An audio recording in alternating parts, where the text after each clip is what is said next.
The champagne bubbles tickled your throat, but nothing could wash away the knot of anxiety that had taken residence in your stomach. Your sister Minna looked radiant in her white dress, spinning on the dance floor with her new husband Taeyang. You should have been happy. You were happy for her, but your eyes kept drifting to him. Jeon Jungkook stood in the shadows near the bar, his dark suit impassible, his presence commanding even in stillness. Taeyang's younger brother, your sister's new brother-in-law. The man who made your skin crawl and your heart race in equal measure. His eyes found yours across the crowded reception hall, and that familiar chill ran down your spine. Even from this distance, you could feel the intensity of his gaze, dark, consuming, and possessive. You quickly looked away, pretending to be fascinated by the centerpiece of white roses on your table. Ryan, come dance with us. Mina's voice broke through your thoughts as she appeared beside you, glowing with newlywed happiness. I'm fine here, you managed, forcing a smile.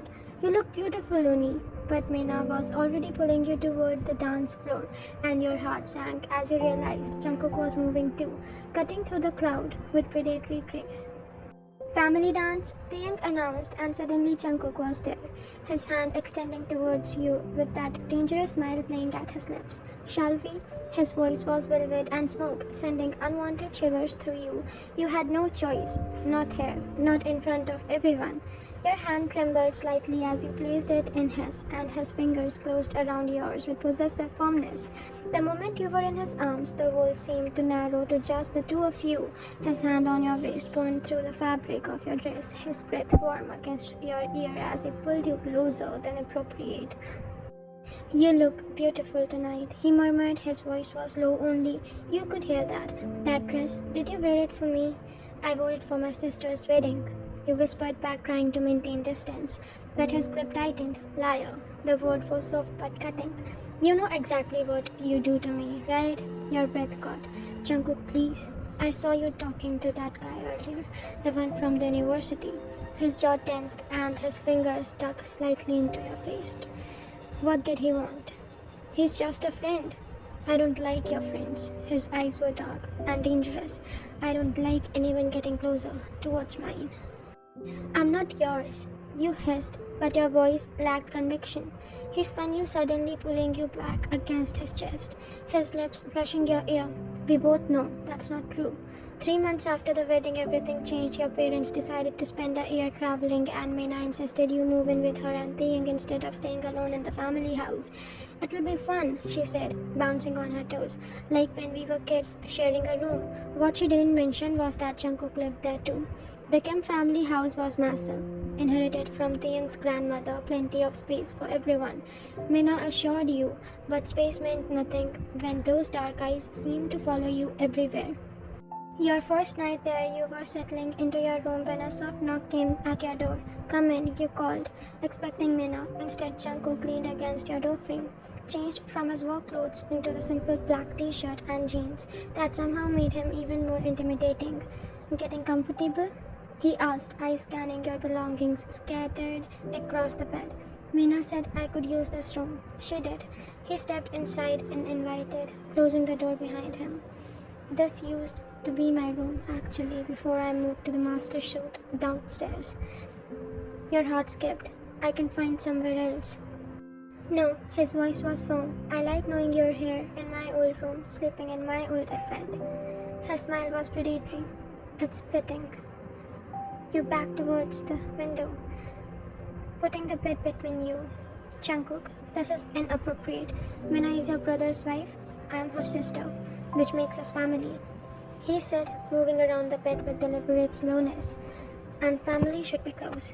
That's not what this is. He stopped just out of arm's reach, tilting his head. Then what is it? Ryan, this thing between us. There's nothing between us. Another lie. He pulled out his phone, swiping to show you a photo that made your blood run cold. It was you from earlier that day having coffee with Jimin, a classmate from university. Who is he? How did you? I asked you a question. Your hand shook. He's nobody, just a steady partner. Good. He slipped the phone back to his pocket. Keep it that way only. After he left, you sat on the edge of the bed, your whole body trembling. This was wrong, so wrong. But the way he looked at you, the way he said your name, you hated that part. of you liked it. The next few weeks fell into a disturbing pattern. Jungkook would appear whenever you least expected it. In the kitchen when you came down for late night snacks, in the hallway when you emerged from the shower, in the garden when you tried to study in peace. He never touched you, he didn't need to. His presence was enough to set your nerves on edge, to make you hyper aware of every breath, every heartbeat. The worst part was how normal he acted around everyone else. With Taeyang, he was the perfect younger brother, helpful, funny, charming. With Minna, he was the ideal brother-in-law, respectful, protective, and kind.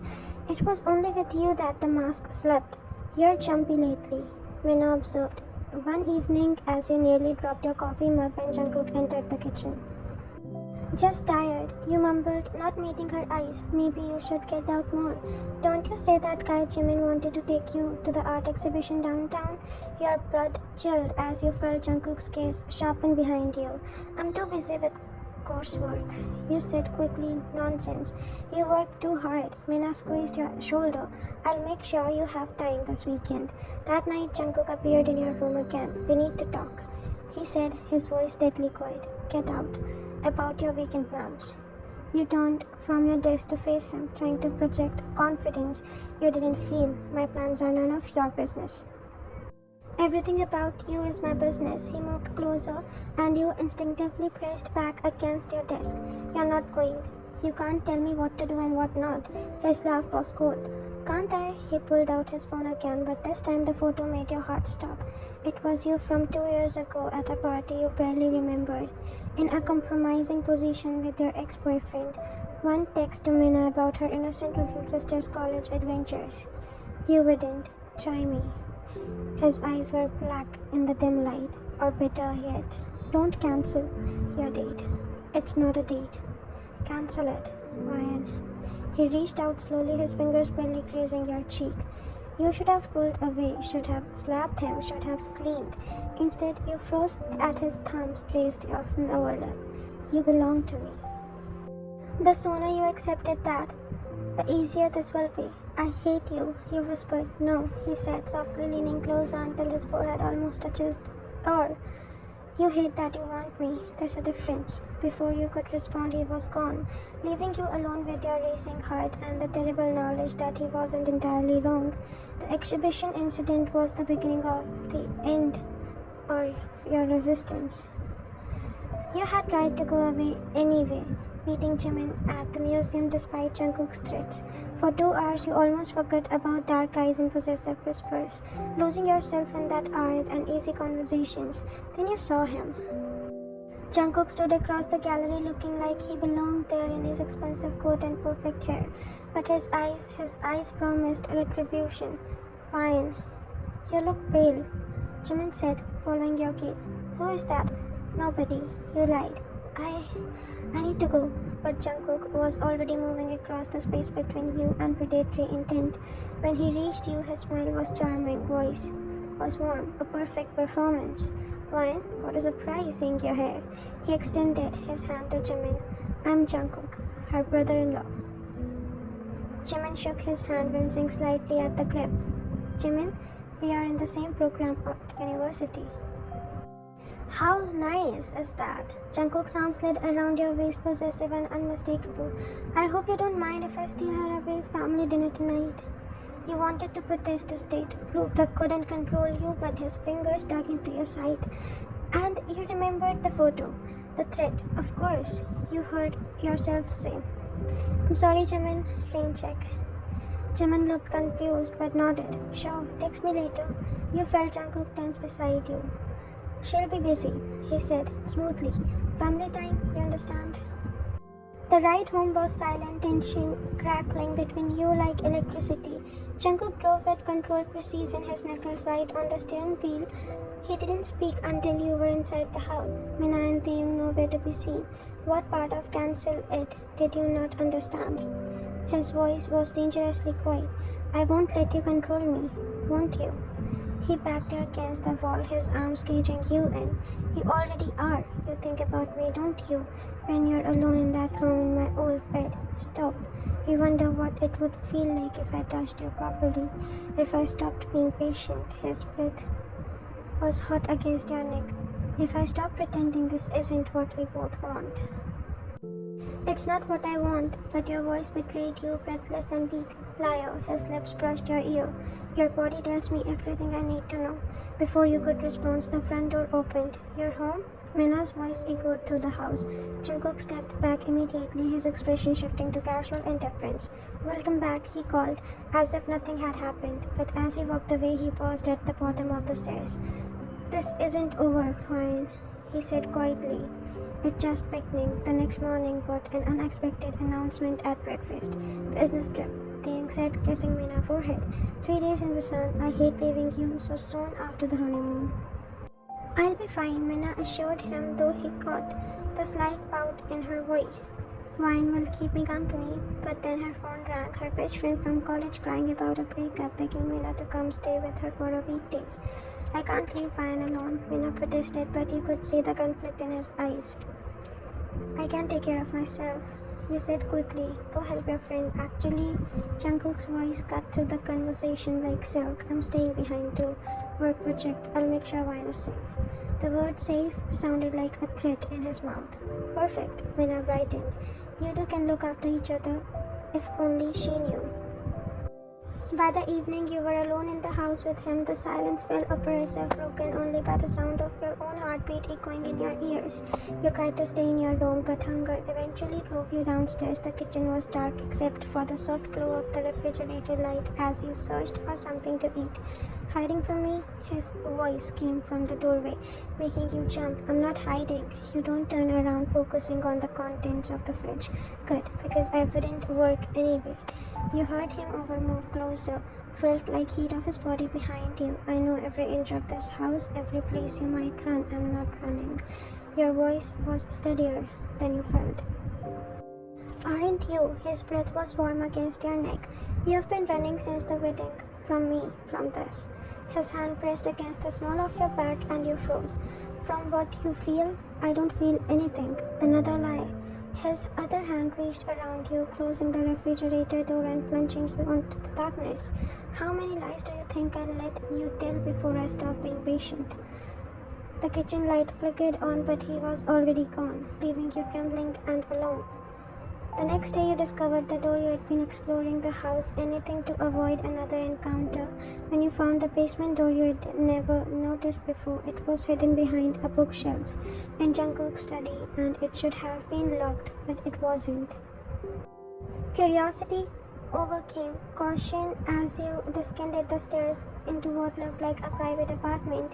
Expensive furniture, a king-size bed, a kitchenette, and covering one entire wall photographs, hundreds of them, all of you. You at the coffee shop, you at university, you in the garden, you through the bedroom window sleeping. Somewhere clearly taken with a telephoto lens, other possibly close. The timeline went back months, long before you had moved in, long before you had even paid attention to him. I was wondering when you had found this place.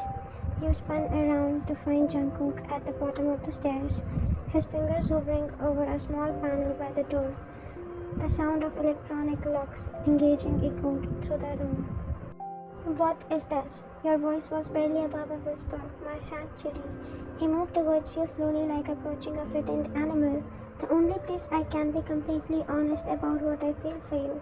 You are insane. Maybe. He stopped in front of the wall of photographs, his fingers tracing one of you, laughing at something Mina had said. But look at yourself. Look how beautiful you are when you don't know you are being watched. This is illegal. It's stalking. It's love. His eyes met yours in the reflection of the glass covering the photos. Obsessive, consuming, desperate love. The kind that makes you do things even when you never thought you were capable of. You backed towards the stairs, but he was faster, blocking your path. I can't let you leave. Not yet. His voice was gentle, almost apologetic. Not until you understand. Understand what? That you belong here with me. That everything I've done has been for you. The room suddenly felt smaller, the air thinner. Jungkook, please, let me go. I will. He moved closer and you retreated until your back hit the wall of photographs. But first, you're going to stop running. You're going to stay here with me until you admit what we both no is true, which is his hand came up to cup your face, thumb brushing across your cheek with devastating tiredness and tenderness. That you want this as much as I do, that you think about me when you're alone, that you dream about me, that you wonder what if it would be like to stop fighting and just give in. Your breath caught because he wasn't wrong. The realization hit you like a physical blow. Somewhere in all the fear and anger, desire had taken root. I see it in your eyes, they whispered. You're scared of me, yes, but you're more scared of how I feel and how I make you feel. This is wrong. Is it? His other hand pressed against the wall beside your head. You're not blood related to me. You're an adult. You can make your own choices. I can't. Mina would never forgive me. Mina doesn't have to know. Not yet. His forehead touched yours. This can be our secret, our beginning. Beginning of what? Everything. His lips were inches from yours. Stay with me tonight. Just tonight. Let me show how good I can be when you stop fighting. The smarter thing would be to stay. No. To demand. He unlocked the door. To threaten to call to police. To maintain the boundaries he had been systematically destroying. Instead, you found yourself whispering, "What if I say yes?" His smile was devastating. Then we find out what happens when you stop running. The next morning, you woke up in his arms, sunlight streaming through the basement windows, casting everything in golden light. Jungkook was already awake, watching you with an intensity that should have been frightening but instead felt like coming home. "Good morning," he said softly, his fingers tracing patterns on your bare shoulder. "This is crazy," you whispered, but you didn't pull away. "Crazy can be good." His lips brushed your temple. You stayed, I stayed, and you turned in his arms to face him fully, seeing something in his eyes you'd never noticed before, and that was vulnerability. Behind all the controlled and obsessive was a man who was genuinely terrified of losing you. "And I'm still here," you said quietly. His smile transformed his entire face. "You're mine now, as I was always yours." You admitted the words stumbling out before you could stop them. "I just don't want it to admit it." Why? Because it meant admitting I wanted someone who scared me. Someone who made me feel things I don't understand. And now you reached up to touch his face, marveling at how his eyes fluttered closed at your touch. Now I think maybe being scared isn't always a bad thing. When he kissed you, it was different from the night before. Less desperate, more sure, like he finally believed you weren't going anywhere. "We should go back upstairs," you murmured against his lips. "Before someone comes home." "Not yet." His arms tightened around you. "Let me have this a little longer, just us in our world." And for the first time since you had met him, the dangerous thing isn't falling for someone who could destroy you, it's admitting you want them to. "If you're different and you're different," Mina observed a week later, studying your face over coffee, happier, more settled. "Am I?" You tried to keep your voice casual, but your eyes found Jungkook across the room and the heat in his gaze made your cheeks flush. "Maybe it's being a part of the real family," she continued, "having people who care about you all the time." Maybe you agreed, not mentioning that one person cared in ways that would horrify her. That night, as you lay in Jungkook's arm in the basement room that had become your secret sanctuary, you wondered if his was what happiness felt like. Dangerous, consuming, and completely worth the risk. "No more running?" he asked, his voice sleepy and content. "No more running." You confirmed, sealing your fate with a kiss. After all, some cages are built not to keep you prisoner, but to keep the world from taking you away from where you truly belong.